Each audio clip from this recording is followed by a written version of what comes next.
We had to start to think about the world building a little bit differently. There are a lot of intricate environments for the player to explore. Where to go from here? We want to burst that bubble.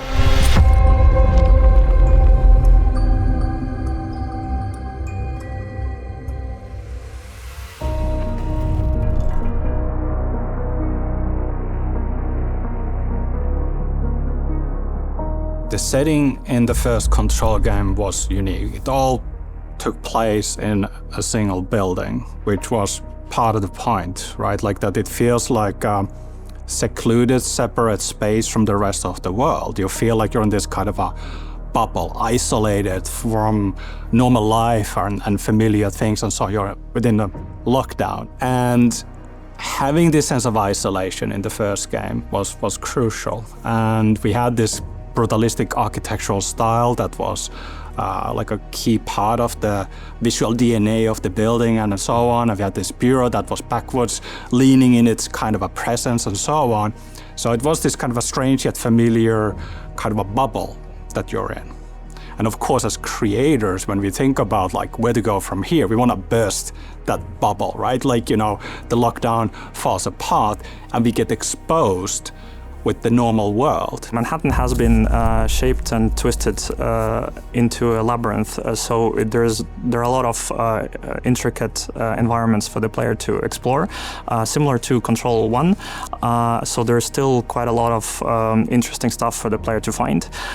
We've also introduced a couple of new types of narrative collectibles for the players to find. One is audio logs, where as you're listening to the audio log, you can continue parkouring around the city, exploring and finding other stuff. We also have given Dylan a radio, which he can use to call up his handler, Zoe, to report interesting things he sees around the city. So in Control, brutalism was at the core of the experience because of the oldest house, naturally. And in Control Resonant, we really had to make sure that from a world-building point of view, we have this mundane and grounded and believable and lived-in baseline in the world in order for the Paranatural to really shine. It's very important for us, specifically when doing concepting and visual exploration, is not to look at reference from other video games. There's easily this tendency where AAA games start to all gravitate towards this aesthetic singularity and nobody's taking risks and everything starts to resemble each other. So looking at reference from art exhibitions or film and TV or scientific visualizations or nature, if it helps us to bring some new fresh takes into this singularity, I feel like it's going to be worth it and the player will appreciate it as well.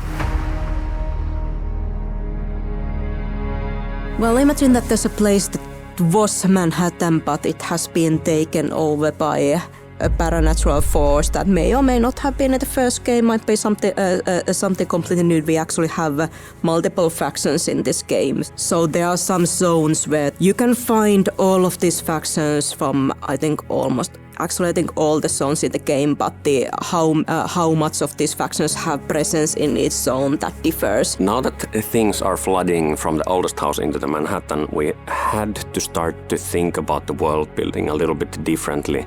So now it's not just FBC holding on and trying to gain control, but it's more of a world, a lived-in world that has a history of its own already, and there are different factions that are basically trying to gain control in our world. For the enemies in Control Resonant, we definitely heard the feedback and tried to address the feedback we got for Control. So this time around, we have way more creatures than we did before.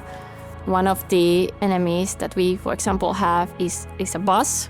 So that obviously creates a little bit of challenge for the animation team of what can you actually do with this bus when you have limited controls on it. A lot of his enemies, they are creatures, but we still have used a Mocapactor to mocap some of the enemies, and we have one mocap actor so freaking amazing, nailing down his twitching and glitching. So Tuomas Nilsson, he's our go-to guy when it comes to his enemies that can be mocapped. Hiss and Mold are there, but of course we're introducing a lot of new things as well. And it's a fun layering of familiar things, but definitely facing new challenges.